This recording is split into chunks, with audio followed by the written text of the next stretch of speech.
سلیمان خېل یوه پښتون لویه قبیله ده. دوی په پاکستان او افغانستان ډیرو علاقو کې آباد دي.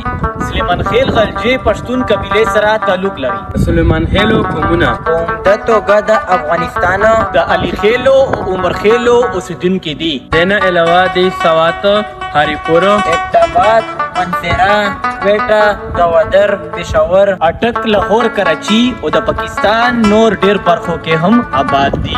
دې سره دوی پکتیا، پکتیکا، غزني، خوست، لوګر، وردګ، کابل، ننګرهار، هلمند او د افغانستان نور ډیر برخو کې هم اوسېږي. سلیمان خېل خپل ولس باندې مین خلک دي. سلیمان خېل ډیر باتور، ننګیالي، زړور او تکړه خلک دي. سلیمان خېل خپل پښتونولي دپاره پیژندل کېږي. الله پاک د سلیمان خېل تل آباد لري.